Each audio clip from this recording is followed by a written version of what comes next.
श्री कृष्ण श्री कृष्ण श्री कृष्ण श्री कृष्ण। गुरुर्ब्रह्मा गुरुर्विष्णुः गुरुर्देवो महेश्वरः गुरुः साक्षात् परं ब्रह्म तस्मै श्री गुरवे नमः। तस्मै श्री गुरवे नमः।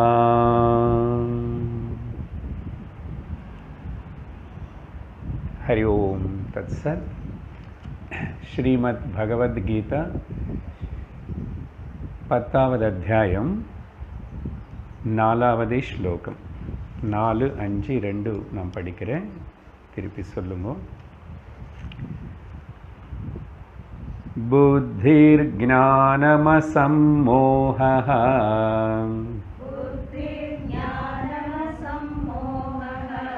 क्षमा सत्यं दमः शमः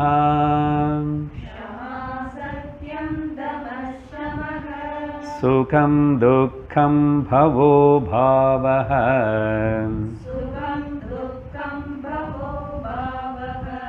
भयं चाभयमेव च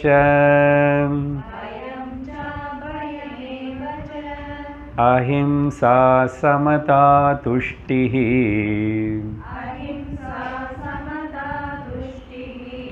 तपोदानं यशो यशः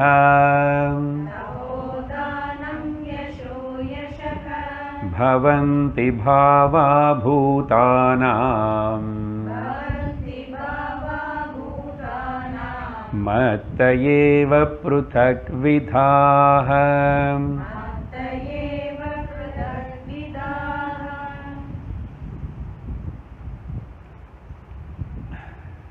கடந்த சத்சங்கத்தில் இந்த 2 ஸ்லோகங்களுடைய அர்த்தத்தை நம்ம 3/4 பாகம் பார்த்து முடிச்சிருக்கோம். வாழ்க்கை என்பது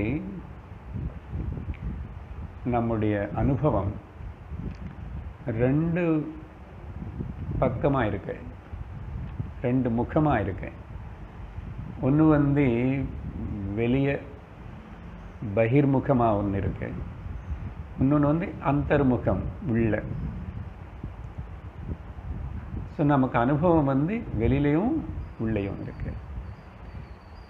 உள்ளே ஏற்படுற அனுபவங்கள் மனசு புத்தியில் ஏற்படும். வெளியில் இருக்கிறது எல்லாமே உள்ள தெரியறது மனசில் புத்தியில்.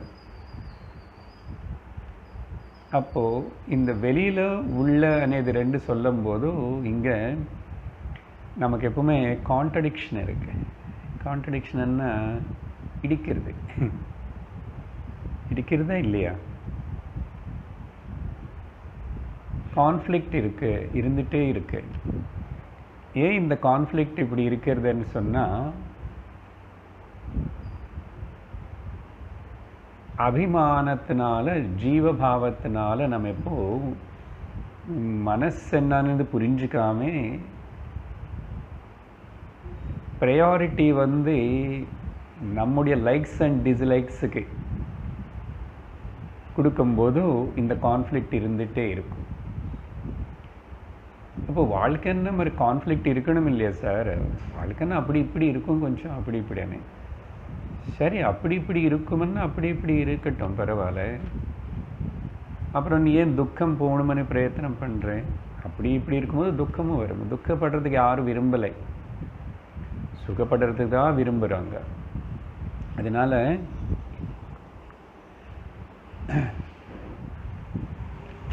இந்த கான்ஃப்ளிக்ட் இன்னும் கூட கொஞ்சம் இந்த கான்ஃப்ளிக்ட் போகணுமன்னா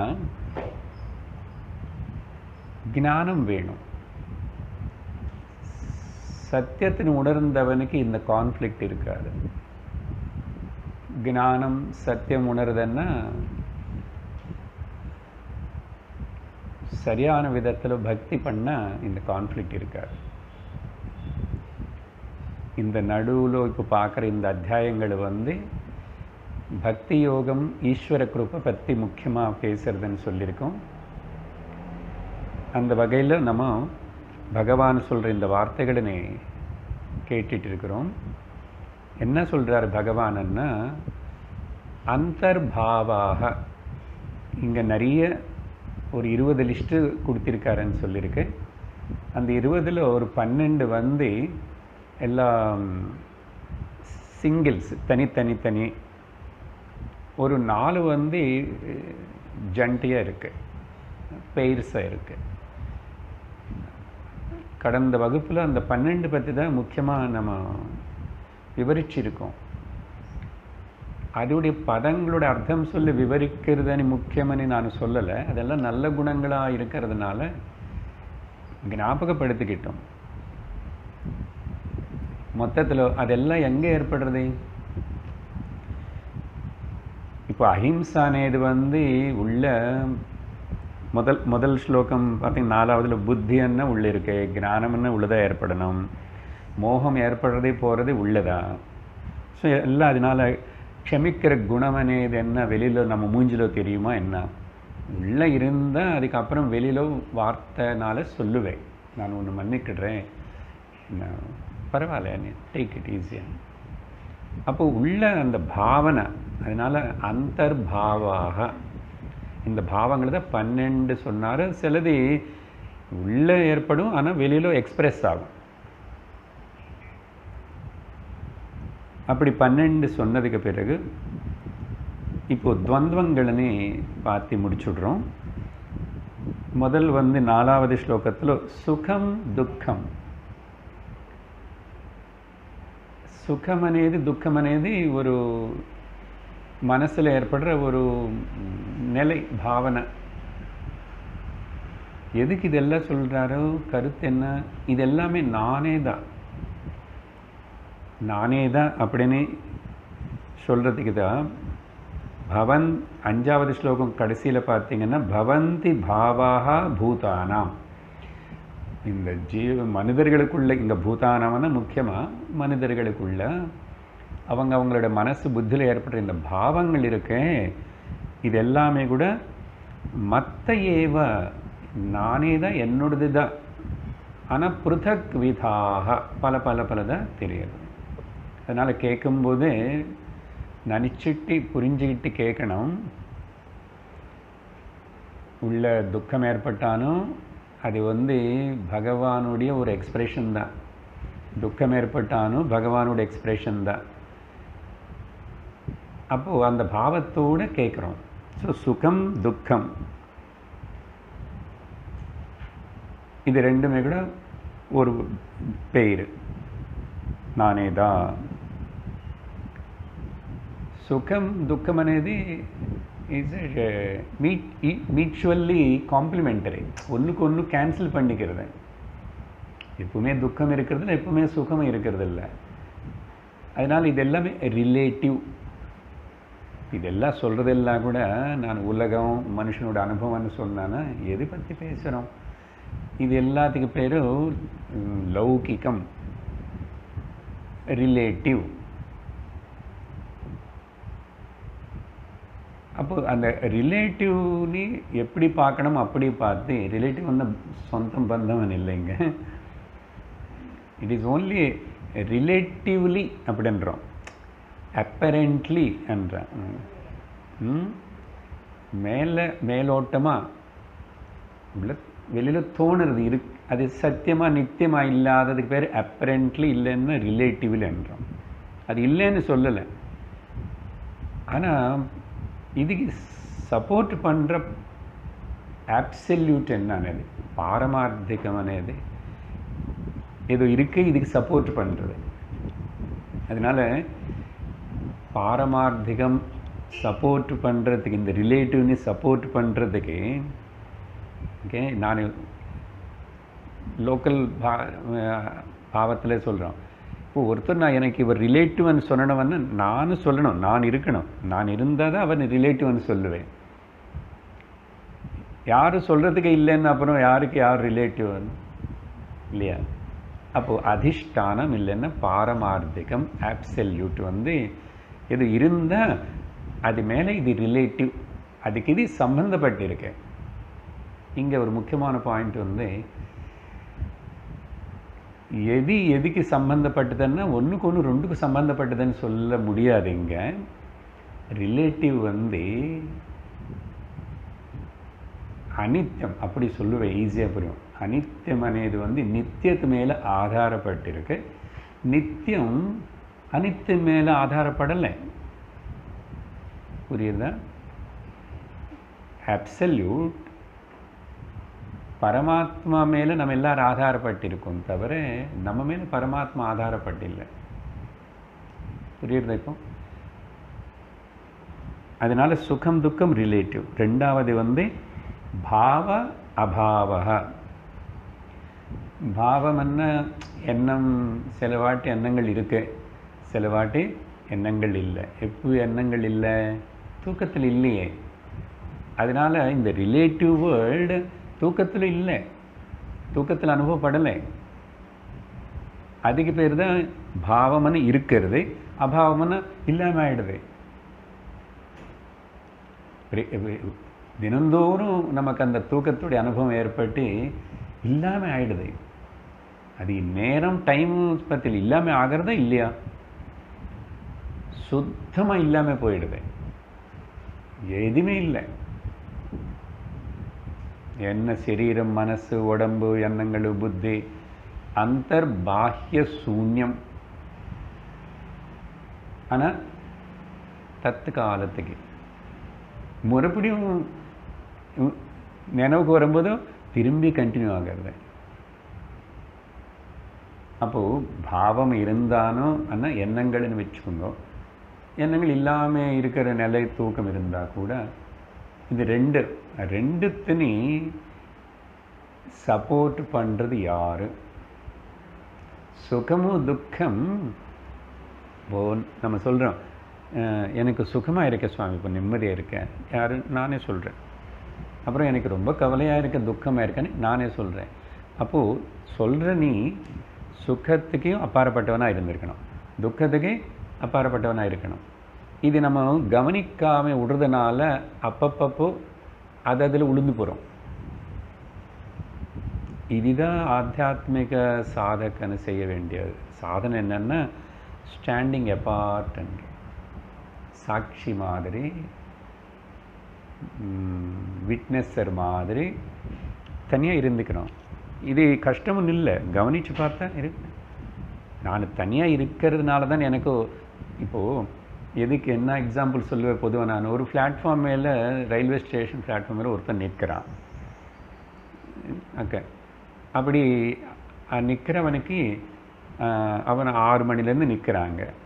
அப்போ 6 மணிக்கு வந்த ட்ரெயினும் அவன் பார்த்தான், 7 மணிக்கு வந்த ட்ரெயினும் பார்த்தான், அப்புறம் 9 மணிக்கு வந்த ட்ரெயினும் பார்த்தான்.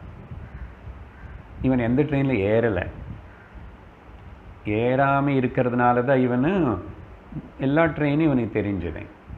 இந்த 3 ட்ரெயின் எப்படியோ நினைவு கனவு தூக்கம் கூட 3 ட்ரெயின்ஸ் அனுபவங்கள் வருது போகிறது.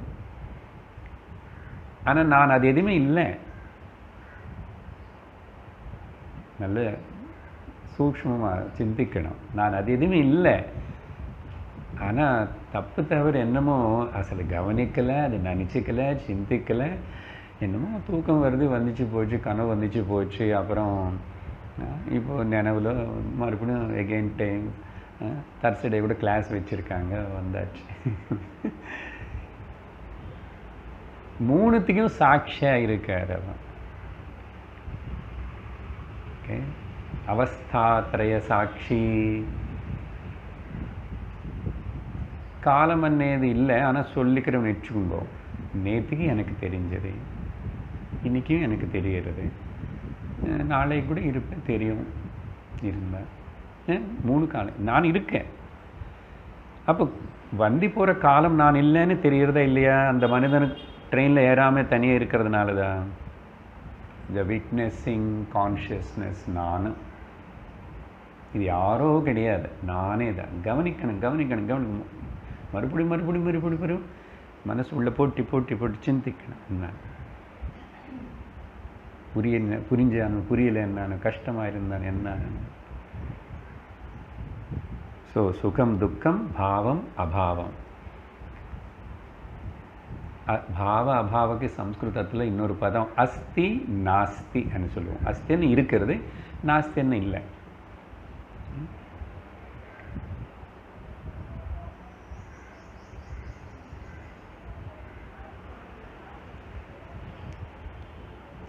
இப்போ நான் இந்த பொருள் காட்டுட்டேன். இப்போ கண்ணு திருஷ்டியில் இந்த பொருள் அஸ்தி இருக்கு. இப்போ திரும்பி நாஸ்தி, திரும்பி இது காட்டிட்டேன், இது அஸ்தி, இது நாஸ்தி. இப்போது பார்க்குற அந்த விஷன் இருக்குது பார்த்தீங்களா, பார்க்குறத சக்தி அது எதுக்குமே ஒட்டுக்கலை. ஆத்மா ஏதோ உணர்வு பற்றி கூட வேண்டாம். ஒரு இந்திரியம் எடுத்துக்கிட்டாவே சிந்திச்சு பார்க்குற பார்வை எந்த ஃபார்ம் கலருக்கு ஒட்டுக்கலை, அது சாட்சியாக தான் இருக்கு. ஒட்டுக்காதனால தான் 100 வகை பொருள் வந்து போனாலும் அது தெரிஞ்சுக்கிறது, 100 வகை கலர்ஸ் வந்தால் போனாலும் தெரிஞ்சுக்கிறது. சப்போஸ் ஒன்றுக்கு இந்த விஷன் அண்ட் பவர் ஒட்டுக்கிச்சுன்னு வச்சு இதுக்கு, அப்புறம் இது தப்பு இன்னொரு பார்க்க முடியாது இல்லையே. அனுபவம் இல்லை அப்படி. ஒரு நிமிஷம் எத்தனை பார்க்குறோம். இந்த பக்கம் பார்த்தா ஃபேன் பார்த்தேன், இந்த பக்கம் பார்த்தா கேமரா பார்த்தேன், இந்த பக்கம் பார்த்து உங்களையும் பார்க்குறேன், கீழே பார்த்தா புஸ்தகம் பார்க்குறேன். அப்பப்போ ஒரு தனித்தனியாகவே அது பார்த்துக்கிறது. அங்கே போனால் ஊற்று. அப்போ என்ன அர்த்தம்? அது பார்வனை சக்தி தன்னந்தனியாக இருக்கு. இது ஒன்று போதும் விசாரிக்கிறதுக்கு. அப்புறம் காது எடுத்துக்கோங்க, எத்தனையோ சவுண்ட்ஸ் இருக்கு. வீட்டில் இருக்கும்போது ஏதோ பாட்டை கேட்டிருப்பீங்க, காலையில் ஸ்லோகம் போட்டிருப்பீங்க, நியூஸ் கேட்டிருப்பீங்க. இப்போ வந்து என்னோடய பேச்சு கேட்குறீங்க, அது கேட்டாச்சு, அது விட்டியாச்சு. காது கேட்குற சக்தி அது. அப்படி என்ன அர்த்தம்? அந்த பவர் பாருங்கோ. இப்போ அந்த ஒரு இந்திரிய சக்தியே தன்னந்தனியாக ஒட்டுக்காமல் இருக்கும்போதும் மனசும் ஒட்டுக்கல. இதுக்கு சும்மா கல்பனை, பிரமதான். மனசு ஏதாவது விட்டுட்டே இருந்தால், சப்போஸ் நேற்றுக்கு ஏதோ நடந்து துக்கம் வந்தது, ஏதோ கஷ்டமான ஒரு விஷயம் நடந்தது, அது அதுக்கே ஒட்டிட்டு இருந்தால் அது அப்படி இருந்திருக்கணுமே, இருக்கிறது இல்லையே. எத்தனை வாட்டி சுகத்துக்கு, கஷ்டத்துக்கு, லாபத்துக்கு, நஷ்டத்துக்கு, அதாவது 5 இந்திரியங்கள் மூலமாக வர எல்லாத்துக்கும் ஏற்றுக்கிறது தவிர மனசு எதுக்குமே ஒட்டுக்கலை. எதுக்கு இதெல்லாம் சொல்கிறேன்னா, அந்த சாட்சி அப்சல்யூட் అనేది எங்கோ இல்லை. சரி, மனசு வரைக்கும் வந்துட்டோம். புத்தி, மனசில் என்னென்ன குழப்பம், கோளாறு, என்னென்ன அது மனசு பண்ணுற தொந்தரவு எல்லாம் என்னோடய புத்தி தெரிஞ்சுக்கிறது. புத்தி கூட எதுக்குமே மனசுக்கு வர விகாரங்களுக்கு ஒட்டுக்கலை. புத்தின்னு என்ன? தெரிவிக்கிறது. ஓகே, தெரிவிக்கிறது. மனசில் வர மாற்றங்களும் கூட புத்தி தெரிஞ்சுக்கிறது. அறிவுன்றோம், டிஸ்கிரிமினேஷன் பவர்ன்றோம், டிசர்னிங் பவர்ன்றோம். அந்த புத்தியில் ஒரு வேளை புத்தி கட்டி போச்சு, புத்தி வக்கரமாயிட்டு ஏதாவது ஆனால் கூட அங்கே கூட விகாரங்கள் இருந்தால் கூட கொஞ்சம் போன கிளாஸ் நல்லா தான் புரிஞ்சுது, அப்புறம் அடுத்த கிளாஸ் நல்லா புரியல. நீங்கள் நேராக பேசும்போது நல்லா தான் புரியுறது, ஆனால் யூடியூப்பில் கேட்கும்போது புரியல. ஏதாவது இப்படி ப்ராப்ளம்ஸ் இருக்கட்டும். ஆனால் அந்த புத்திக்கு சைத்தன்யம் கொடுத்தது, அந்த புத்தி எப்படி வேலை செய்கிறதுன்னா, அந்த சிதாபாசம் ரிஃப்ளெக்ஷன் இல்லைன்னா பிரதிபிம்பம், பிரதிபலிப்பு. இது பரமாத்மா, சுப்ரீம் ஆத்மாவுடையது. அப்போ எது எங்கே யாருக்கு ஒட்டிக்கிடுச்சு? ஒன்றும் இல்லை. பரமாத்மா பரமாத்மாவை அப்படியே சுத்தமாக நித்திய சுத்த ஏக சார சத்தியமாக அப்படியே கான்ஷியஸ்னஸ். அது அந்த உணர்வு అనేది எதுக்குமே ஒட்டுக்கலை ஆக்சுவலாக. ஆனால் கவனிக்காதனால கவனமும் எங்கெங்கெங்கே வந்து அப்படியே வெளியில் போயிட்டு. இப்போ என்ன பண்ணோம்? கவனத்தின் உள்ள திருப்பு போய் சொல்லுவார், போகிறத மறுபடியும் கொண்டு வா, வேறு வழி இல்லை. அப்போ என்ன ஆகிடும்? ஒரு வாட்டி கவனம் சத்தியத்திலோ ஆத்மா உன்னுடைய ஸ்வரூபத்திலோ நிற்க பழகிட்டா, அதுக்கு பிறகு வெளியில் போனாலும் பரவாயில்ல. முதல்ல நான் இன்றைக்கி சொன்ன மாதிரி கான்ட்ரடிக்ஷனும், கான்ஃப்ளிக்ட்டு, அந்த ரியாக்ஷன் இருக்காது. உள்ளக்கு வெளியில் இந்த லோகத்துக்கு நம்ம மனசுக்கு ஃப்ரிக்ஷன் வராது. சரி, 2 விஷயங்கள் சொல்லிட்டோமா, 2 பேர்ஸ்ன்னு சொல்லிட்டோம். மூணாவது அடுத்த ஸ்லோகத்தில்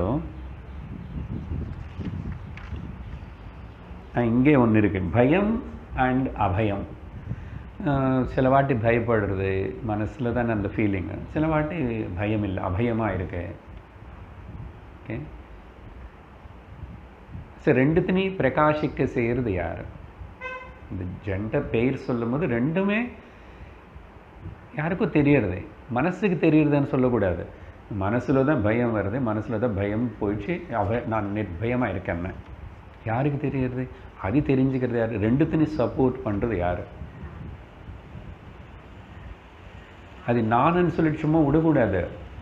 ஓ, நான் அப்போ ரெண்டுத்தினையும் கவனிக்கிறேன், அப்போ நான் யாருன்னு விசாரத்துக்கு வருவோம். அதை தான் பண்ணிட்டுருக்குறோம், ஆனால் இன்டைரக்டாக பண்ணுறோம். நான் யார் விசாரம். அப்போது அதான் கல்மினேஷன் ஞானம். அதுக்கு முன்னாடி முதல்ல இப்படி புரிஞ்சுக்கணும்.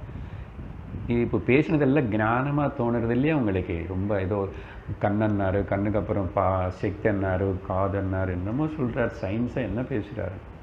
ஒன்றும் இல்லை, பக்தி தான் பேசிகிட்ருக்கேன்.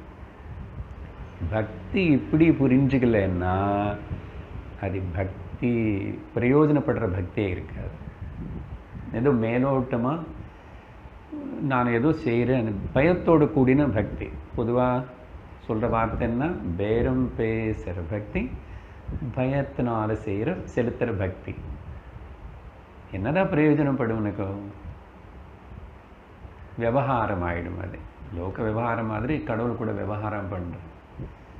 கடவுள் விவகாரம் பண்ணுற வஸ்து இல்லை, ஆசிரியிக்க வேண்டிய வஸ்துன்னு பாகவதம் பதே பதே சொல்கிறது. பதே பதே என்ன வார்த்தை? மறுபடியும். ஸோ பயம் அபயம். அப்புறம் இந்த லாஸ்ட் இது இந்த 5வது ஸ்லோகத்தில் யஷஹா அயஷஹா.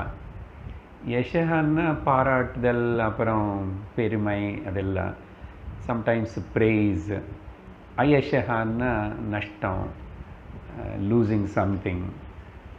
ஓகே, இது லூசிங் இல்லை, மனசில் ஃபீலிங்காக எடுத்துக்கிட்டால் கூட ரொம்ப சில பேர் நம்மளை நல்லா ஓஹோ ஆகோன்னு சொல்லலாம், சில பேர் மட்டம் தட்டி பேசுவான், சொல்ல முடியாது.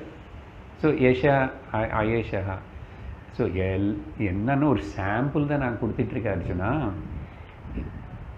மொத்தம் லோகத்தில். அதனால தான் அப்புறம் சொல்லுவார் அந்த மொத்தமான வார்த்தை. ஸோ இந்த விதமாக இப்போ என்ன படித்தோம் நம்ம? 12 ஆந்தரிக பாவங்கள், ஒரு அதிலும் ஒரு 8 த பெய்ட்ஸ் ஆஃப் ஆப்போசிட்ஸு. அது உள்ளேன்னு இல்லை, அது வெளியில் கூட எக்ஸ்பிரஸ் ஆகிறது, வெளியில் சிலது வருது உனக்கு, சரியா? ஆனால் மொத்தத்தில் புரிஞ்சுக்கோ, நானே தான், ஒரே வஸ்து தான். இப்படி புருதக்குன்னா தனித்தனியான அர்த்தம், புருதக் விதாகன்னா அநேக விதமாக அப்படின்னு சொன்னார். இப்போது அடுத்த கொஞ்சம் நேரம், போன வாரம் கிளாஸு ஆரம்பித்ததுக்கப்புறம் ஒரு பசில், ஒரு கேள்வி சொல்லியிருக்கேன், அது நான் அதுக்கு பதிலும் சொல்லலை, தெரியல உங்களுக்கு ஞாபகம் இருக்கு என்ன? அது அந்த 2வது ஸ்லோகம் அங்கெல்லாம் சொன்ன மாதிரி பகவான் என்ன சொன்னாரோ, ஸ்லோகம் பார்க்க வேண்டாம், விஷயம் புரிஞ்சு அப்புறம் வீட்டில் பார்க்கலாம். என்னை தேவத்தில் கூட புரிஞ்சுக்கல. நமே விதுசுரகணாஹ பிரபவம் மஹர்ஷய. என்னுடைய பிரபவம்னு என்னுடைய பெருமை, என்னுடைய ரியாலிட்டி, சத்தியம், நான் யார் అనేది தேவத்தில் கூட புரியல, மஹர்ஷியில் கூட புரிஞ்சுக்க முடியல. ஏன்னா அதுக்கு என்ன சொன்னார்? ஏன் காரணம்னா, அகம் ஆதிஞ்ச தேவானாம், இவங்க எல்லாரும் பிறக்கிறதுக்கு முன்னாடி இவங்களுக்கு ஆதி என்ன காரணம் நானாக இருக்கேன். இந்த பாயிண்ட் நல்ல கவனிக்கணும். என்ன அர்த்தம் அது? அப்படி சொல்லி அடுத்த ஸ்லோகத்தில் உடனே கான்ட்ரடிக்ஷன் பேசியிருக்காருன்னு சொல்லியிருக்கேன். என்னது? ஆனால் யார் இப்படி என்ன தெரிஞ்சுக்கிறானோ, யோ மாம் அஜமனாதிஞ்ச வேத்தி லோகமஹேஸ்வரம் அசம்மூடசமர்த்தியேஷு சர்வ பாபை பிரமுச்சதே. ரொம்ப முக்கியமான ஸ்லோகம். அதுதான் போன வாரம் நிறைய நேரம் பேசின ஸ்லோகம். யார் என்ன இப்படி தெரிஞ்சுக்கிறானோ, யார் அவனும் எப்படி தெரிஞ்சுக்கிறான்? அசம்மூடக, அந்த வார்த்தைக்கு எவ்வளவோ நான் விவரிச்சிருக்கேன். இப்போ விவரிக்கல, பட் அந்த கான்ட்ரடிக்ஷனை நீக்கணும். இப்போ ஏன் இங்கே இப்படி தெரிஞ்சுக்க முடியாது? தேவத்தலுக்கு தெரியாது, ருஷிக்கு தெரியலன்னு அசம்மூடனுக்கு என்ன? இவர் யார், அவங்கள யார், எதுக்கு இப்படி சொல்கிறாருன்னா, மொத்தத்தில் என்னென்னா கொஞ்சம் டீப் பாயிண்ட் வேதாந்தபரம். என்ன விஷயம்னா, ஒன்று என்ன சொல்கிறாரு, நானும் காரணம்னு சொன்னார். அகம் ஆதின்னா நான் காரணம்னு அர்த்தம். காரணத்தினே காரியம் ஒருக்காகவும் தெரிஞ்சுக்க முடியாது. The effect cannot be known by the cause cannot be known by the effect. only infer பண்ணவன் தவிர காரணத்தை. அன்றைக்கி நான் என்ன முதல் கிளாஸ் 2வதுல எக்ஸாம் கொடுத்தானோ, குழந்தை கேட்குறது, அம்மா அப்பா அம்மா நீயே உங்கள் கல்யாணத்துக்கு என்னை கூப்பிடலான்னு குழந்தை கேட்டுது. ஞாபகம் இருக்கோ? அது ரொம்ப முக்கியமான உதாரணம். அது ஆனால் ஜோக்காக இருந்தான். அதனால என்ன அது அர்த்தம்? தட் எஃபெக்ட் காசுன்னு தெரிஞ்சுக்க முடியாதுன்னு அர்த்தம். அது ஒரு வார்த்தை. இது காஸ் அண்ட் எஃபெக்ட்டு ரொம்ப காரிய காரண விவாதம் பண்ணி திங்க் பண்ணாது అని சொல்லியிருக்கேன். அன்றைக்கி கூட வேதாந்தம் அடிக்கடிக்கு சொல்லும். என்னது காரிய காரணம்னா, why it is like this, why this God is standing like this. இவருக்கே 2 பத்னிகள், அவருக்கே ஒருத்தர், இவருக்கே இப்படி. இதே காரணம். சரி, லோகத்தில் பல விஷயங்கள், கடவுள் விஷயம், அந்த விஷயம் எல்லாத்துக்கு இந்த வியாதிக்கு இது காரணம்ன்றாதென்ன, என்னோடய துக்கத்துக்கு இது என்னோடய குழந்தைகளுக்கு காரணம், என்னோடய துக்கத்துக்கு என்னோடய ஹஸ்பண்டு காரணம் இல்லை, என்னை ஆனந்தத்துக்கு இன்றைக்கி நான் புதுசாக ஃப்ளாட் வாங்கியிருக்கேன், கார் வாங்கியிருக்கேன், ஏதோ ஒன்று சொல்லு, காரணம் சொல். என்னுடைய இப்படி இங்கெல்லாம் சொல்லலாம். ஆனால் நீ அப்படியே சத்தியத்துக்கிட்ட போகும்போது, பகவான் சத்தியம் பற்றி சொல்லும்போது, பகவானு தான் இங்கே சொல்கிற விஷயம் இது. நான் தான் சர்வத்துக்கு காரணம்.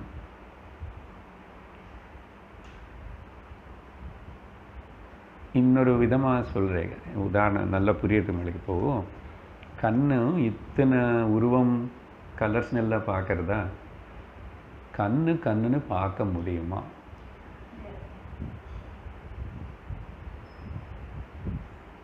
Simple example. ஆனால் அநேக வருஷங்கள் சிந்திக்க வேண்டிய ஒரு பாயிண்ட் அது, தெரியுமா? இது பேர் தியானம், இதுக்கு பேர் பக்தி. கடவுள் வேறு எதுவுமே சொல்லலை நம்மக்கிட்ட. நல்லா பண்ணிட்டேன், வெரி குட், நான் இப்போ உனக்கு ஒரு குருனை சப்ளை பண்ணி உனக்கு பகவத்கீதை சொல்லி தருவேன், ஒழுங்காக போய் படிச்சுக்கிட்டு விஷயம் புரிஞ்சுக்கொன்றார். ஆனால் அவர் சொன்னது யார்? கேட்குறவங்க. முதல்ல கேட்குறவங்களே இல்லை, அப்புறம் எங்கே புரிஞ்சுக்க போகிற விஷயம்? சரிங்க, நம்ம சம்மத்து, நம்ம கேட்குறோம், புரிஞ்சுக்கிறோம். அப்போது இன்னொரு விஷயம், காரணத்தினு காரியம் தெரிஞ்சுக்க முடியாது. அப்புறம் கண்ணு எப்படி கண்ணுன்னு தெரிஞ்சுக்க முடியாதோ, நானே எல்லாவா இருக்கும்போது என்னை பற்றி நான் எப்படி தெரிஞ்சுக்கிறேன்? இப்போ தெரிஞ்சுக்கணும்னா 2 இருக்கணும் இல்லைங்க. இந்த கிளிப்புன்னு நான் தெரிஞ்சுக்கிட்டேன், உதாரணத்தில் உளுந்து போகக்கூடாது. உதாரணம் வெளியில் கொடுக்குறோம் ஆப்ஜெக்டிவ்லி, சரியா? இது சப்ஜெக்டிவாக பார்க்கணும்.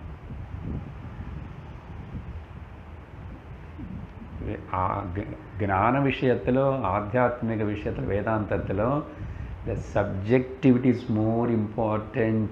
ஆப்ஜெக்ட்டுக்கு இம்பார்ட்டன்ஸே இல்லை.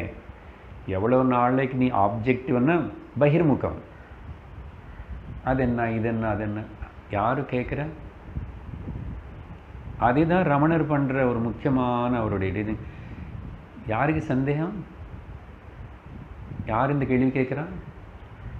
யாருக்கு துக்கம்? அது கேட்பார். யாரு அது? அது யாருன்னு கண்டுபிடி, தெரிஞ்சுக்கும். அதனால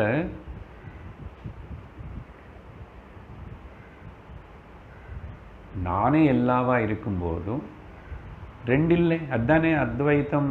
வேதாந்தம் இப்போ இதெல்லாம் கடைசியில் சொல்கிறது என்னென்னா, பகவான் சொல்கிறது என்னென்னா, நான் தவிர இன்னொரு வஸ்து இல்லை. அதனால் இங்கே காரிய காரணம் இல்லைன்னா குழந்தைகளை கேட்ட மாதிரி பெரியவங்களே கேட்பாங்க. இப்படி சொல்லும் போது, சுவாமி கடவுளுக்கு எல்லாத்துக்கும் காரணம்னு சொல்கிறீங்க, எல்லா கதை புராணங்கள் சொல்லுது, கடவுளுக்கு யார் காரணம்? இல்லைன்னா சிம்பிளாக கேட்குறது, கடவுளுடைய அம்மா அப்பா யார்? லோகத்தில் எல்லாருக்கும் அம்மா அப்பா இருக்கு. பிரம்மதேவனுக்கு நான் தான் அப்பானே அவரே சொன்னார் பாகவதத்தில். இப்போ அடுத்த ஸ்லோகத்தில் சொல்ல போகிறாரு, முதல்ல யார் எனக்குள்ளேருந்து வந்தாங்கன்னு. இங்கே யார் எனக்குள்ளேருந்து வந்தாங்கன்னா, எனக்குள்ளேருந்து வந்தது అనేది இது நான் வேறு அது வேறு இல்லை. அதான் ரெண்டு கிடையாது.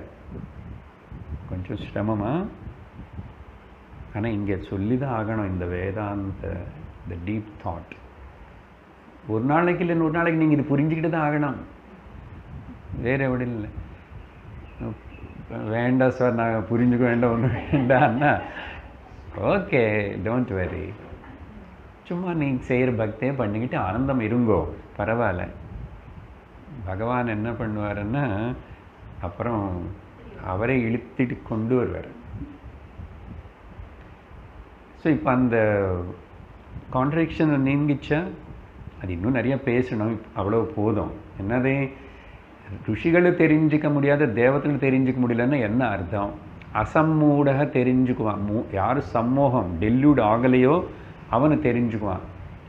அர்த்தம் என்னென்னா, சப்ஜெக்டிவாக தான் தெரிஞ்சுக்க முடியாது, ஆப்ஜெக்டிவாக யாரும் தெரிஞ்சுக்க முடியாதுன்னு அர்த்தம். நம்முடைய நாலேஜில் என்ன, புலங்களுடையது மனசெல்லாம் நாலேஜ் வந்து ஆப்ஜெக்ட் நாலேஜ். கடவுள்னு கூட நம்ம அப்படி ஆப்ஜெக்டிவாக பண்ணி விட்டுட்டோம். அவனை பல பல பேர் கொடுத்து, பல ரூபங்களை கொடுத்துட்டு, பல இடத்துல வச்சு, பல சண்டை போட்டு, ஆஹா உகுவனை நீ எவ்வளோ நாளைக்கு கடவுள் நீ தனியாக வச்சு ஆப்ஜெக்டிவாக பார்க்குறியோ, நீ சத்தியத்தை உணர முடியாது. அப்போ யாரும் நீ தான் அதே, நீ தான் அதேன்னு சொல்லும் போது ஒரு டேஞ்சர், பயம் எல்லாம் இருக்கும். நேற்றுக்கு பஞ்சதசி கிளாஸில் இது பேசப்பட்டது. என்னன்னா, எந்த விதத்தில் அது நீ அதிதானி தத்துவமசி மகா வாக்கியம் உபதேசம் பண்ணுறது உபனிஷத்து, எந்த விதத்தில் அந்த பாயிண்ட் நேற்று சொன்னது உங்களுக்கும் சொல்கிறேன். ஏன்னா இவ்வளோ வேதாந்தம் கேட்குறீங்க,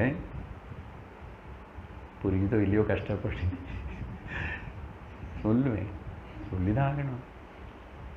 என்னன்னா சிம்பிளாக சொல்கிறேன். சூரியன் பிம்பம் மெயின், அப்புறம் மீடியம் கண்ணாடி, கண்ணாடியிலேருந்து ஒரு ரிஃப்ளெக்ஷன். ஸோ இந்த மூணுத்துக்கு என்ன சொல்கிறோம்னா, ஒரிஜினல்,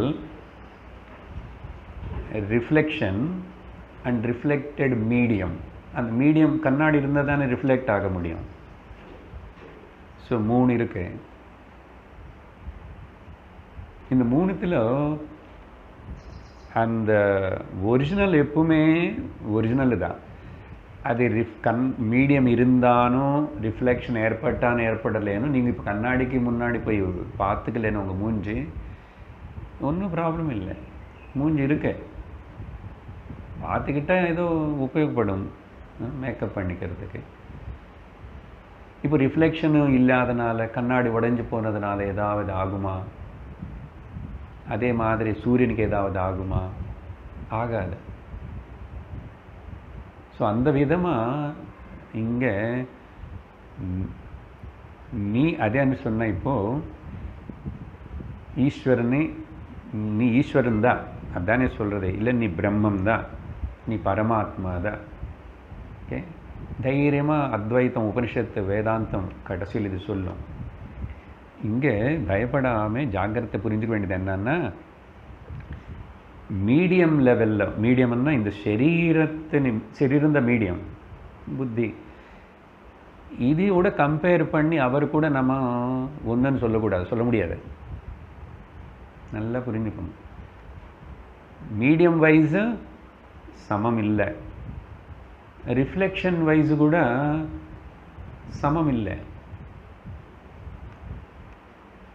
ஆனால் ஒரிஜினல் வைஸு அவர் நம்ம ஒன்று தான். அதனால் இந்த சரீரம் வச்சுக்கிட்டு இந்த லிமிட்டெடு உபாதி, சின்ன லிமிட்டெடு உபாதி வச்சுட்டு உபாதி அனந்தமான உபாதி இருக்கிற ஈஸ்வரன் கூட ஒன்றாக முடியாது. அப்போ எந்த விதத்திலும் நீ அதே தான், நீ தான் அந்த பரமாத்ம வஸ்து பிரம்மமணி எது வச்சு சாஸ்திரம் சொல்கிறதுன்னா, இங்கே என்ன சொல்கிறோம், ஈஸ்வரனுக்கு இருக்கிற உபாதி பெருசு மாயா உபாதி, ஜீவனு நமக்கு இருக்கிற உபாதி அஜ்ஞானம் உபாதி. இங்கே சின்ன சரீரம் அவரது அதனால சரீரம் என்றோம், அங்கே பிரபஞ்சம் என்றோம். உபாதிని விட்டுட்டு, ஓகே, உபாதிని விட்டுட்டு இங்கே இருக்கிற ஒரிஜினல் அந்த ஒரிஜினல் ரெண்டு ஒன்று தான். அதை சொல்கிறதுக்கு தான் அங்கே இங்கேன்னு ரெண்டு கிடையாது, ஒன்று தான் இருக்கு. ஸோ அந்த விதத்தில் யூ ஆர் தி ஈஸ்வரன். அப்போ என்ன விட்டுடணும், அந்த விட்டுறதுக்கு பேர் வேதாந்தத்தில் ஒரு பாகத்தின்னு தியாகம் பண்ணணும், பாக தியாக லட்சணம்.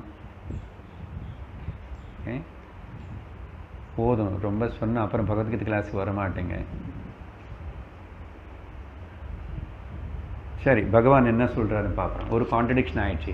ஆனால் இன்னும் ஒரு 5 நிமிஷம் இன்னொன்று கடைசியில் கிளாஸ் முடிச்சுட்டு கிளம்பி போகும்போது இன்னொன்று கூட சொல்லி அனுப்பிச்சிட்டோம். சிந்திக்கணும் என்னன்னா, சார் சுகம் அவரேதா துக்கம் அவரேதா எல்லாம் அவரே கடவுளே கடவுளேன்றாரு. அப்போது bad people, bad thinking, bad thoughts, கட்டவங்க எல்லாரும் கூட கடவுள் தானே, அது எப்படி சார் ஒத்துக்க முடியும், இப்படி சந்தேகம் வரும் இல்லையா? சகஜமாக வரும். என்ன எல்லாம் நானே என்றார். இந்த சந்தேகம் கூட வரக்கூடாது. சாஸ்திரம் என்ன சொல்கிறதுன்னா, நல்ல பாயிண்ட்டு கவனிச்சுக்கணும். இது ஒரு வாட்டி கிளியராக இருந்தால்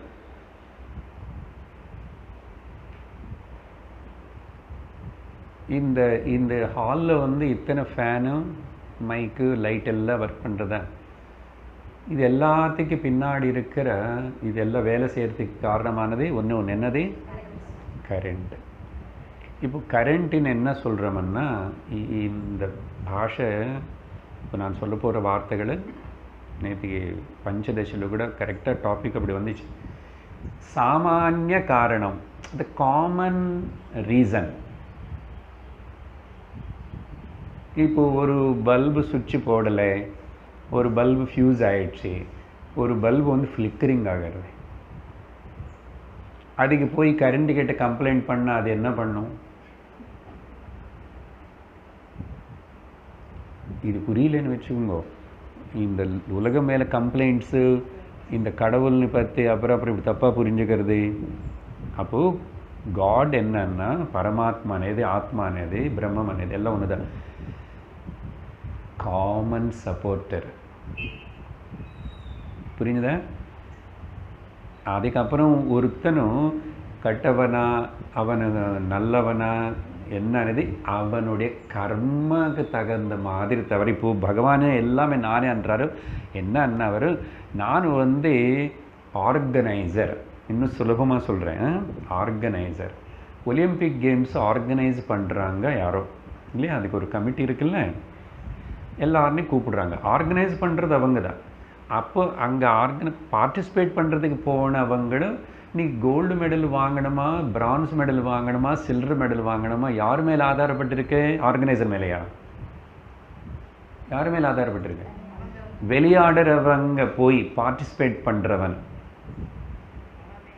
அப்படியே தான் இன்னொரு உதாரணம் சொல்கிறேன் சிம்பிளாக. சரி, அந்த ஒலிம்பிக் கேம்ஸோ கிரிக்கெட்டோ விளையாடுற மைதானம் இருக்குல்ல, அந்த கிரவுண்டு சப்போர்ட் பண்ணுறது யாருன்னு? பேட்ஸ்மேன்னு, பவுலர்னு, எல்லாருன்னு, இன்க்ளூடிங் ரெஃப்ரி ஆல்சோ. 3 பேர்னு சப்போர்ட் பண்ணுறது. இங்கே 3 பேர் யாரோ தெரியுமா? போலிங் ஜெகத்து, பேட்டிங் பண்ணுறது நானும், இது ரெண்டுத்தையும் பார்த்துட்டு இருக்கிற எம்பையர் ஈஸ்வரன். ஆனால் 3 பேர்னு சப்போர்ட் பண்ணுறது யாரு? கிரவுண்டில் தான் நிற்கிறான். இப்போது அந்த பேட்டிங் பண்ணுறவங்களை என்னமோ கோபம் வந்துச்சு அவங்களுக்கு, பவுலிங் எல்லாம் மோசமாக பண்ணுறாங்க, திமிரு பண்ணுறாங்க, எங்களுக்கு பிடிக்கல, நாங்கள் விளையாட மாட்டோம், பாய்காட் பண்ணுறேன்னு போயிட்டான் எல்லாம். பேட்ஸ்மேன் போனதுக்கப்புறம் பவுலர் என்ன பண்ணுவான்? அவனும் போயிடுவான். பவுலரு பேட்ஸ்மேன் போயாச்சுன்னா அங்கே அம்பையருக்கு என்ன வேலை இருக்கு? இவங்க 3 பேர் இருந்தாலும் இல்லைன்னாலும் அந்த கிரவுண்டு, கிரிக்கெட் பிச் கிரவுண்டுக்கு என்னதான் ஆயிடுச்சு போ. அப்பா, இது புரிஞ்சிச்சுன்னா வேதாந்தம் மொத்தம் புரிஞ்சிச்சு. எல்லாம் இப்படி சொல்லுங்க சார். சொல்லிட்டோம், அதுக்குதான் உதாரணம் சொல்லலைன்னா வேதாந்தம் புரியாது. ஆனால் அப்ளிகேஷன் கரெக்டாக அப்புறம் இதே நினச்சிக்கிட்டு சிரிச்சுக்கிட்டே போகக்கூடாது. என்ன இது ரொம்ப ரொம்ப சிம்பிள், பட் த ஹோல் வேதாந்த இப்படி தான் எங்களுக்கு குரு எங்களுக்கு சொல்லி கொடுத்துட்டு எல்லாம் புரிய வச்சுட்டேன். ஸோ அதனால் இப்போது என்ன ஃபைனல்லி ஈஸ்வரன் ஒன்றும் பண்ணல, கிரவுண்டு ஒன்றும் பண்ணல. இந்த கிரவுண்டுனால தான் இவன் சொல்லுவான் பிச்சு சரியில்லை, கொஞ்சம் இது பண்ண என்ன பண்ணால் கூட அது அன்டச்டு தானே. ஈஸ்வரனோட காமன் சப்போர்ட்டர், சாமானிய காரணம், விசேஷ காரணம் இதோ இந்த உபாதியிலோ இவனு செஞ்ச கர்ம பலானுசாரமாக இவனு நல்லவனா கெட்டவனானேது. ஆனால் நல்லதே பிரகாஷிக்க செய்கிறது, கெட்டதே பிரகாஷிக்க செய்கிறது நான் என்றார். அந்த அர்த்தத்தில் எடுத்துக்கணும், சரியா? I am the supporter of the entire good and bad and everything, but I am not belong to the good or bad. Umpire மாதிரி அவன் யார் ஜெயிச்சிட்டான்னு தோற்றுவிட எனக்கு என்ன, அவர் பாட்டுக்கு அவர் கை தூக்கிட்டு அப்படி போயிடுவார். அதுதான் பகவான் அசங்க, நம்ம ஸ்வரூபம் கூட ஆத்மா அப்படி தான் ஆயிடுச்சு. நிறைய முக்கியமான விஷயங்கள் சொல்லிட்டோம். 6வது ஸ்லோகம். மஹர்ஷய சப்த பூர்வே சத்வாரோ மனவஸ்ததா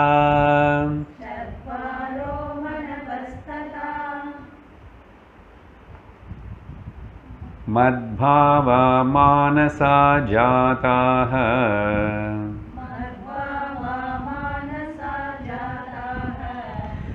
ஏஷாம் லோக இமாः பிரஜாः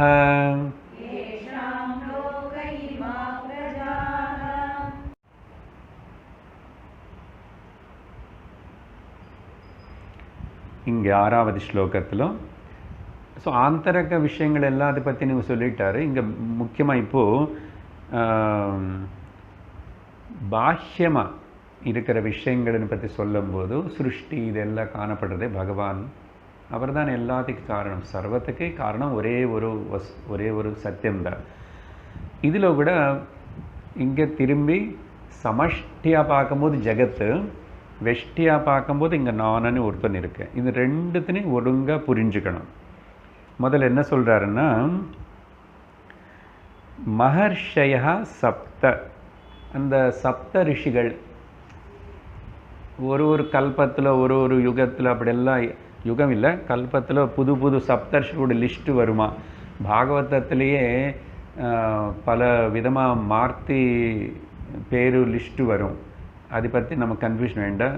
பட் பொதுவாக விஷ்ணு புராணத்தில் ஒரு இடத்துல வர ஒரு ஸ்லோகம் என்ன சொல்கிறதுன்னா, முக்கியமான 7 பேர் பிருகுர் மரீச்சிர் அத்ரிம் ச புலஸ்ய புலஹ க்ரதுஹு வசிஷ்டம் ச மகாதேஜாஹ சோஸ்ருஜத் மனசா சுதானம். பகவான் இங்கே பிரம்மதேவன். ஓகே, பிரம்மதேவன் பகவானுடைய சங்கல்பத்தில் தோன்றினார். அப்புறம் பிரம்மதேவனுடைய மனசிலிருந்து மானசா ஸ்ருஜத் சுதான், சுதான்னா குழந்தைகள். Okay, sons Sudhan. ஓகே, 7 பேர் இந்த சப்தரிஷிகள் எல்லாரும் பிரம்மதேவனுடைய மானச புத்திரர்களாக வந்திருக்காங்க.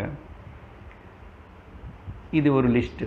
இதில் முக்கியமாக இந்த பிருகு அண்டு வசிஷ்டா இருப்பாங்க. நடுவில் பேரெல்லாம் கொஞ்சம் மாறும், சில வாட்டி பாரத்வாஜன் வரும், அப்படி வரும். மொத்தத்தில் 7 பேர் இந்த ரிஷிகள். சப்த ரிஷய பூர்வேன்னா அந்த கல்பம் ஆதி சிருஷ்டி முதல்ல. அப்புறம் இந்த சத்வாரஹா மனவஹ ததா, அதே மாதிரி இந்த 4 பேர் என்ன வருது. சத்வாரஹன்னா இங்கே ஒரு அர்த்தம் என்னன்னா, மனவஹா சத்வாரஹான்னு சொன்னதுனால. ஆனால் மனுகள் பாகவதத்தில் கேட்டிருக்கு மனு பற்றி, ஸ்வயம்பூ மனு. மன்வந்தரத்துக்கு இப்போ இந்த காலத்தினே ரூல் பண்ணுற மனு. ஓகே, ஒருத்தர் இருப்பார். இப்போது நடக்கிறது வைவஸ்வத மன்வந்தரம்.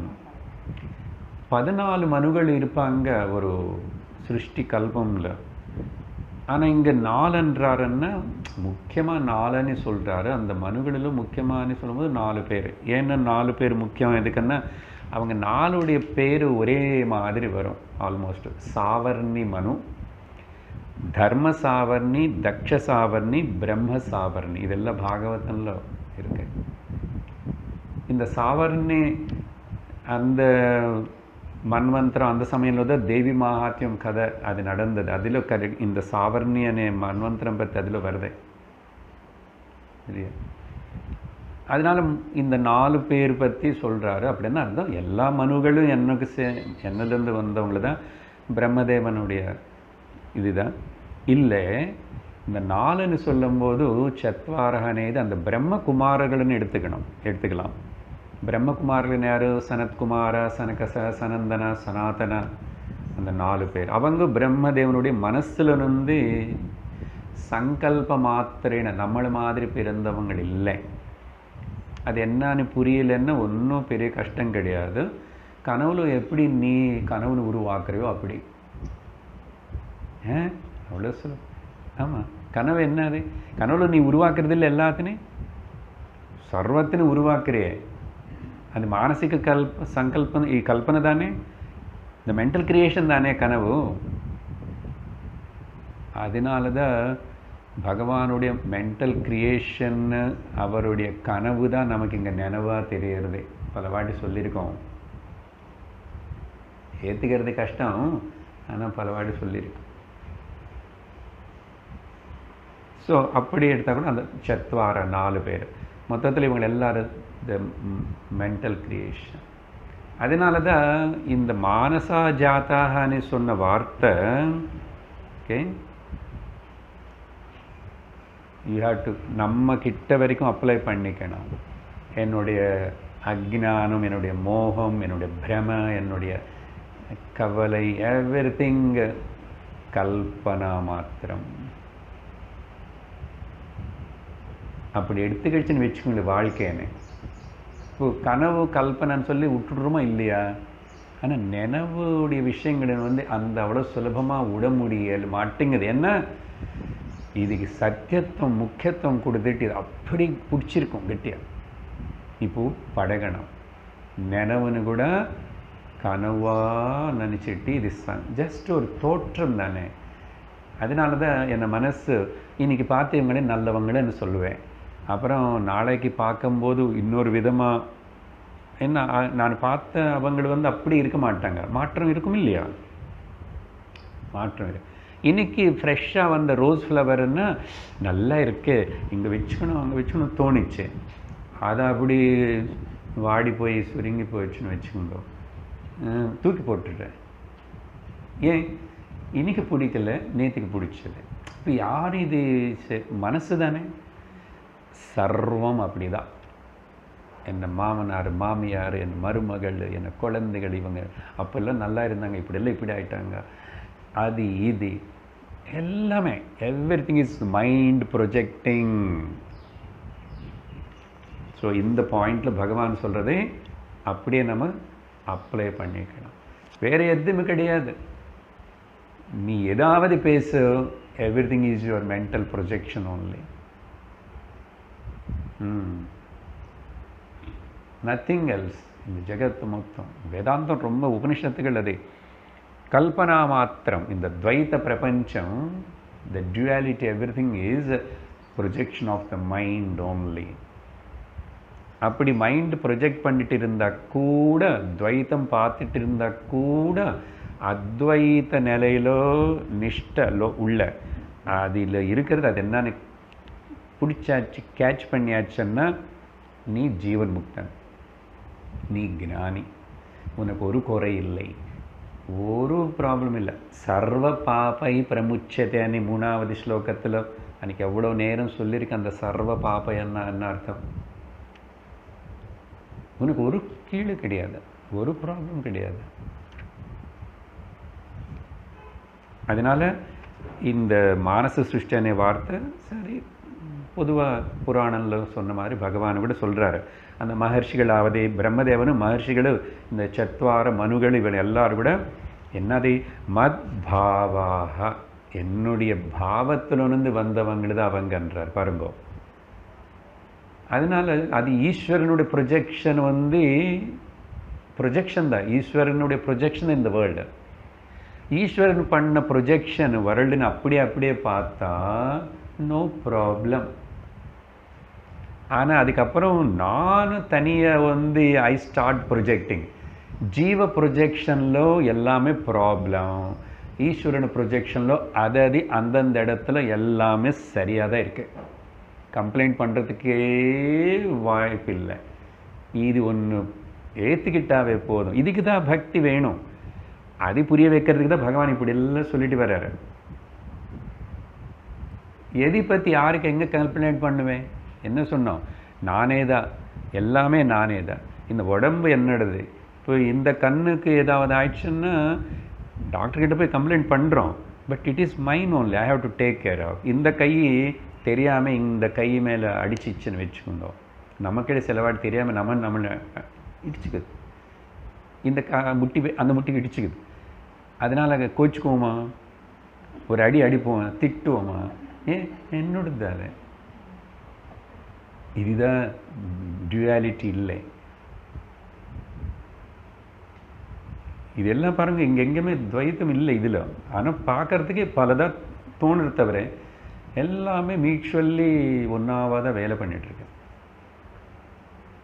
ஸோ அந்த எசன்ஸ்னு புரிஞ்சுக்கணும். ஸோ மத் பாவாக மானசாஜாதாக, என்னுடைய பாவங்கள் தான் மனோபாவங்கள் என் மனசில் இருந்தவங்களே மானசாஜாதாக. அப்புறம் என்ன பண்ணாங்க? ஏஷாம் இமா பிரஜாக லோக்காக.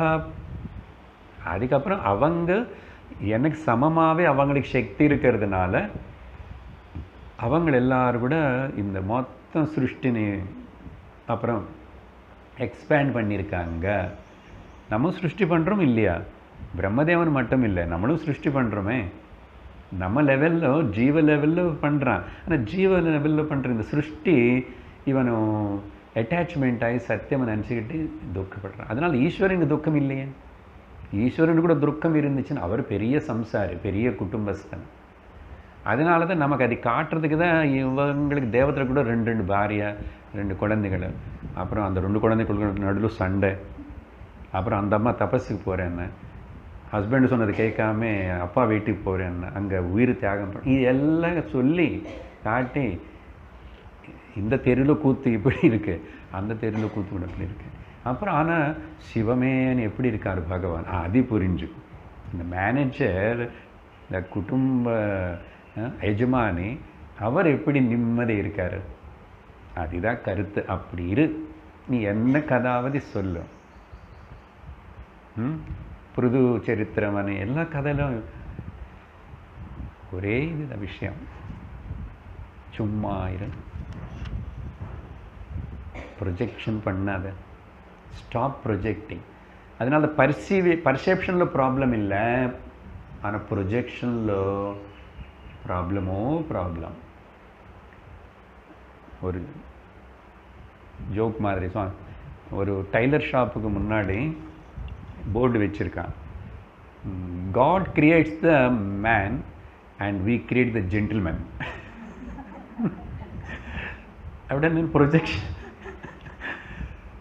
சுவாமிஜி வேறு எக்ஸாம்பிள் என்ன சொல்லுவார்னா, God created the woman but I create the wife and mother and beautiful and அக்லியானு. யாருக்கு? காட்ஸ் கிரியேஷனில் சமம் சர்வம் அப்படி.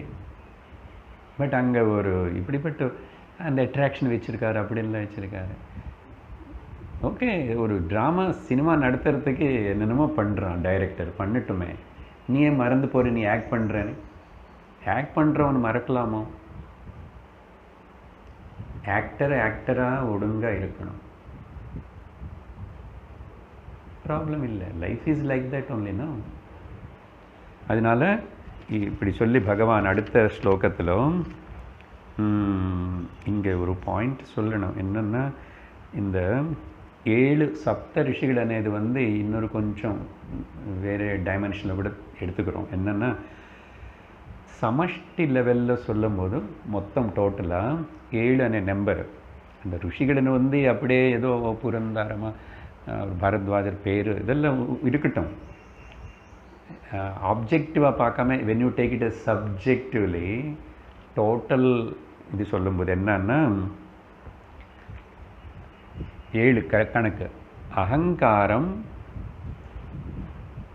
சாரி, முதல் மகத்தத்துவம், மூல பிரகிருதி மகத். கொஞ்சம் கொஞ்சம் வேதாந்த பதங்கள் எல்லாம் போட்டுட்டு இருக்கு, பரவாயில்ல. மகத்தத்துவம், மகத்தன் என்ன இல்லை, டோட்டல் இன்டெலிஜென்ஸ் அங்கேருந்து கிளம்புறது முதல்ல மூல பிரகிருத்தனுவாங்க. அதுலேருந்து டோட்டல் அகங்காரா ஒன்று வந்துடுது. இந்த டோட்டல் அகங்காராக பேர் தான் ஈஸ்வரா இல்லைன்னா ஹிரண்ய கர்ப்பன்றோம். அப்புறம் என்னாச்சு, 5 பஞ்ச மகாபூதங்கள் 7 ஆயிடுச்சா, அதுதான் சப்த ரிஷிகள். அதுதான் இங்கே டோட்டலாக இப்படி சமஷ்டியாக காணப்படுறது. சரி, வெஷ்டி நமக்கிட்ட வருவோம்.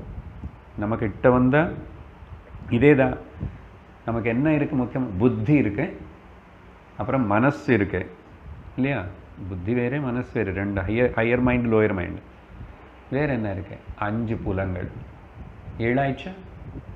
இதுதான் சப்த ரிஷிகள். ஸோ வெஷ்டி. ஆனால் வெஷ்டி சமஷ்டி இல்லாமல் வெஷ்டி இருக்கும், ஆனால் இருக்க முடியாது. ஸோ இந்த விதமாகவும் நம்ம இந்த ருஷிகள் விஷயம் வெஷ்டி சமஷ்டியாக எடுத்துக்கலாம். அப்புறம் 7வது ஸ்லோகம், ஏதாம் விபூதிம் யோகஞ்ச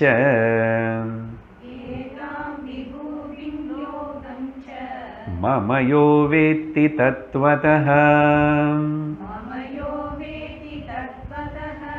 சோவிகம்பேன யோகேன யுஜ்யதே நாத்ர சம்சயः.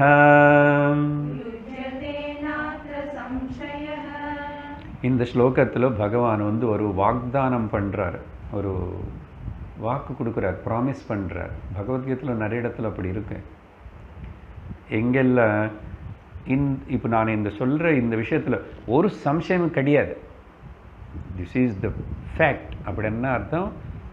ப்ராமிஸ் பண்ணுறாரு. என்னதை? ஏதாம் விபூதிம் யோகஞ்ச யஹ தத்வதஹ வேத்தி, யஹ தத்வதஹ வேத்தி மம ஏதாம் விபூதிம் அண்ட் யோகஞ்ச. ஓகே, எனக்காக அந்த அன்வயம் பண்ணிக்கிற சென்டென்ஸுன்னு சான்ஸ்கிரிட் எப்படி படித்தாலும் நல்லா இருக்கும், மீனிங் வரும். யார் ஒரு மணி நேரம் இன்னைக்கு சொன்ன விஷயங்கள் எல்லாம் ஒழுங்காக கேட்டு புரிஞ்சுக்கிட்டானோ, இல்லை நானும் 9 அத்தியாயங்கள் பேசி சொல்லியிருக்கேன்ல அர்ஜுனா, 9 அத்தியாயங்கள். யஹ தத்வதஹ வேத்தி, அந்த தத்வதஹானே வார்த்தை ரொம்ப முக்கியம். நான் ஏதோ பகவத்கீதை பாராயணம் பண்ணுறேன், டிகு டிகு டிகு டிகு டிகு டிகுன்னு விஷ்ணு சஹஸ்ரநாமம் எத்தனை வருஷமாக பண்ணுறேன்? 20 வருஷமாக பண்ணுறேன் மாஸ்டர். அப்புறம் எல்லாமே ஏதேதோ பாராயணம் பண்ணுறோமா? பண்ணுறோம். இதெல்லாம் பண்ணிட்டீங்க, வெரி குட். என்னதான் அடைஞ்சோம், என்ன சாதிச்சோம்? தத்துவம் புரிஞ்சிச்சோ? என்ன தத்துவம்? 3. ஜெகத் தத்துவம் தெரியணும், ஜீவ தத்துவம் தெரியணும், ஈஸ்வர தத்துவம் தெரியணும். இந்த 3 ஒன்றுன்னு தெரியணும். தத்துவதக வார்த்தை ரொம்ப முக்கியம். அப்படின்னா இன்னும் சிம்பிளாக சொல்கிறேன். ஏகரூப தியானத்திலிருந்து விஸ்வரூப தியானத்துக்கு கான்செப்டுக்கு வரணும். விஸ்வரூப கான்செப்ட் இல்லை, அது பாவனை. அதிலிருந்து அரூப பாவனைக்கு வரணும். அதுக்கு பேர் தத்துவதக. பாருங்க, 3 ஸ்டேஜஸ். அதனால் பகவானுடைய கிருபைன்னு என்ன தெரியுமோ, அப்பா ஏகரூப தியானம் இத்தனை நாள் எனக்கு பண்ணுறதுக்கு என் இஷ்ட தெய்வம் எல்லாம் பண்ணிட்டாரு, இப்போது கிளாஸுக்கு அனுப்பிச்சிட்டாரு, எனக்கு வேதாந்தம் தத்துவம் சாஸ்திரம் படிக்கிறதுக்கு பாக்கியம் கொடுத்தாரு, யாரோ சொல்லி கொடுக்குறாங்க, பரவாயில்ல, கொஞ்சம் கொஞ்சம் புரியுறது. பகுரூப, அந்த பகுரூப விஸ்வரூப தியானத்துக்கு தான் பகவான் முன்னாடி அவருடைய விபூதி சொல்லியிருக்காரு. இன்னும் சொல்லுவார். நான் தவிர இன்னொரு வஸ்து இல்லை. இது ஒரு பாயிண்ட் ஏற்றுக்கிட்டாவே போதும், வாழ்க்கையில் நிம்மதி இருக்கும். என்னோட ஹஸ்பண்ட் எப்படி இருக்கட்டும், பகவான் தான். எங்கள் பையன் குழந்தை இப்படி இருக்கா, அப்படி இருக்கான், எப்படி இருந்தாரு, பகவான் தான். அப்போ யாருக்கு நம்ம பண்ணுறோம்? சமைக்கிறது, செய்கிறது, பகவானுக்கு சேவை பண்ணுறோம். இது மனசில் வச்சுக்கோங்க. அவங்களுக்கு எல்லாரும் சொல்லணும், எல்லா காரியம் இப்படி பண்ணுங்க. Life becomes so light and enjoyable. Worship ஆகிடுது எல்லாமே. ஏன் பகவான் தான் இன்னொரு வஸ்து இல்லைன்னு சொல்லிட்டார்ல, ஏற்றுக்கோ, அவ்வளோதான். யாரோ சண்டை போட்டான், அவனும் பகவான் தான். தூரம் ஆயிரு, அவனை கூட வச்சுக்காத. எப்படி வரும்? நீ சொல்ல வேண்டி சொல்லி நமஸ்காரம் பண்ணியாச்சு, அது குழந்தை இப்படி ஆகட்டும், அப்படி ஆகட்டும், இப்படி ஆகட்டும், ஹஸ்பண்ட் ஏதோ யார் நீ மாற்ற முடியும்? அவங்க ஏதோ திங்க் பண்ணிட்டோம். நீ வேதாந்தத்துக்கு வந்த, பகவத்கீதை கேட்ட, நீ மாறு, நீ ஒழுங்க இரு, நீ நிம்மதியாக இரு. ஸோ தத்துவதகன்னா ஏகரூபத்திலிருந்து விஸ்வரூபத்துக்கு வந்து, விஸ்வரூபத்தில் அப்புறம் அது நிற்கக்கூடாதாங்க. அரூபம்னு தெரிஞ்சுக்கணும். ரூபமே இல்லாததே. ஏன் ரூபம் இல்லை? ரூபம் అనేది எங்கே சொல்லுவே? இந்திரியம் இருந்தால். இந்திரியம் என்ன? ஜடம். இந்த ஜடமான இந்திரியம் யாருக்கு சொல்லுது? மனசுக்கு சொல்லுது. மனசு என்ன? ஜடம். அது ஒரு டைமில் இருக்கிறது இன்னொரு மாதிரி இருக்காது. அப்படி போன புத்தி ஜடம். அப்போ என்ன? அது சைத்தன்யம். சைத்தன்யத்தை நீ பார்க்க முடியுமா? கரண்ட் நீ பார்க்க முடியுமா? எது புலங்களினால் பார்க்க முடியாதோ, சப்ஜெக்டுன்னு பார்க்க முடியாதோ, அது சைத்தன்யம், சத்தியம். அதனால் அதுக்கு தேடக்கூடாது. அது நீதான். என்ன சொன்னோம்? என்ன நான் எப்படி தெரிஞ்சுக்குவேன்? என்ன நான் தெரிஞ்சுக்கணும்னா என்ன? கண்ணுன்னு தெரிஞ்சுக்காதுன்னு சொல்லிட்டும் இல்லையா? அதனால் என்ன நான் தெரிஞ்சுக்கணும்னு முயற்சி பண்ணுறேன். நீயா இரு, அவ்வளோதான். நீயா இரு. நீ அதாவோ இதாவோ ஆகாது. நீ எதாவோ அதாவா இருன்றார் ரமணர்.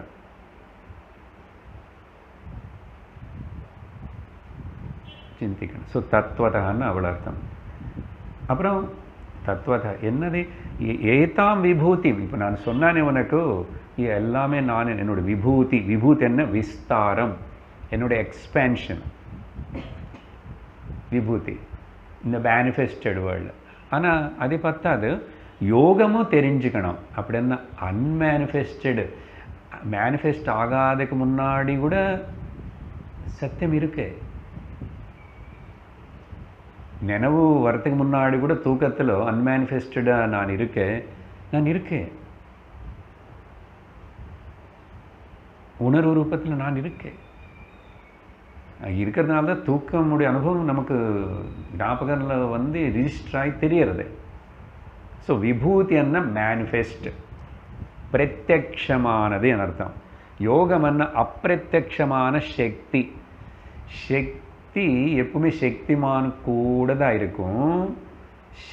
சக்திமான் இல்லாமல் இருக்க முடியாது. ஆனால் சக்தி எப்பவுமே வியக்தமாகணும்னு அவசியம் இல்லை. இப்போ நான் இங்கே வந்து வாயை திறந்து பேசினால்தான் என்னோடய பேசுகிற சக்தி உங்களுக்கு தெரியாது. நான் பேசாமல் இருந்தேன், அன்மேனிஃபெஸ்ட், அப்பிரத்யக்ஷமாக இருக்கு. புரியுதா? இங்கே விபூதி யோகம்னு அதுதான். அதனால் மேனிஃபெஸ்டட் மட்டும் இல்லை, அன்மேனிஃபெஸ்டட்னா இதோடைய மூலம், பீஜம். கொட்டைக்குள்ள அவ்வளோ ஆலமரம், நீ ஒத்துக்கிட்டு தானே ஆகணும். ஆனால் ஒன்றுமே இல்லை. எப்படி சார் இவ்வளோ கண்ணுக்கு தெரியாத அவ்வளோ கடுகு சைஸுக்கு இருக்கிறது? ஆனால் இருக்கு, பொட்டென்ஷியல் ஃபார்மில் இருக்கு, மேனிஃபெஸ்ட் ஆகலை.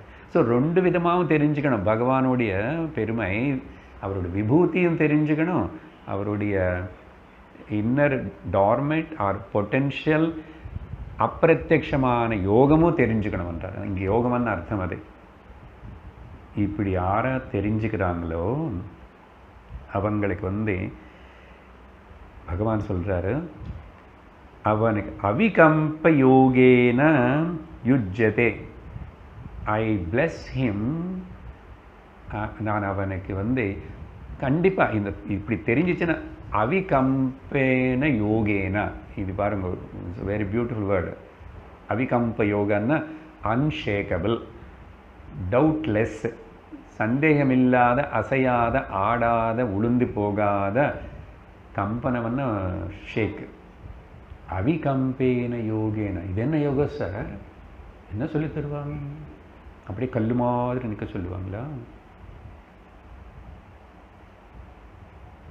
శరీరం కళ్ళు మాత్రమే వెక్కర్దిల్ల, మనస్సు స్థిరం. సుఖం అనేది ఆసనం పేరు. మనస్సు சுக்கமா ஸ்திரமாக இருக்கணும்னு, சுகத்தில் ஸ்திரமாக இருக்கணுமா, சரீரம் உட்கார்றது பற்றி இல்லை. அதனால் அவிகம்பேன யோகேன அவனை கண்டிப்பாக யுஜ்ஜத்தேன்னா அவன் அதில் ஸ்திரம். அவிகம்பியன்னு ஞான நிஷ்டவான் ஆயிடுவான், ஸ்தித பிரஜன் ஆயிடுவான், ஜீவன் முக்தன் ஆயிடுவான். மோட்சம் வந்துச்சு அவனுக்கு. அப்புறம் இன்னொரு தேகமும் கிடையாது, எதுவுமே கிடையாது. எல்லாம் இந்த கனவு அப்படியே முடிஞ்சு போகிறது. அவிகம்பேன யோகேன அவன் அடைவான். இதில் இந்த விஷயத்தில் சந்தேகமே படாது.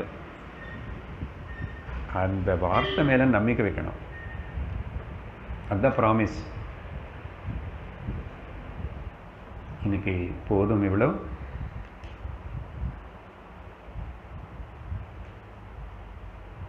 அரூப அவிகம்பேன யோகேனா அரூப ஈஸ்வர ஜானம்னு சொன்னேன்னு இல்லையா, அதிலும் நிஷ்டன் ஆயிடுவான். அப்போ அவனுக்கு ஒரு சந்தேகம், ஒரு கொஸ்டின், கேள்வி, ஒரு ப்ராப்ளம் எதுவுமே இருக்காது. சார் சத்தி போனவங்களுக்கு கூட எல்லாம் அப்படி தானே, ஒரு ப்ராப்ளம் இருக்காது. Death is not the solution. சரி, அடுத்த ஸ்லோகத்தில் அப்புறம் அடுத்த வாரம் பார்ப்போம். எப்படி இந்த அவிகம்ப யோகம்னு என்ன అనేది கொஞ்சம் எலாபரேட் பண்ணுவார். ஓம் பூர்ணமத பூர்ணமிதம் பூர்ணாத் பூர்ணமுதச்யதே பூர்ணஸ்ய பூர்ணமாதாய பூர்ணமேவாவசிஷ்யதே. ஓம் சாந்தி ஷாந்தி ஷாந்தி. हरिः ओम श्री गुरुभ्यो नमः हरिः ओम हरि ओम तत्सत्।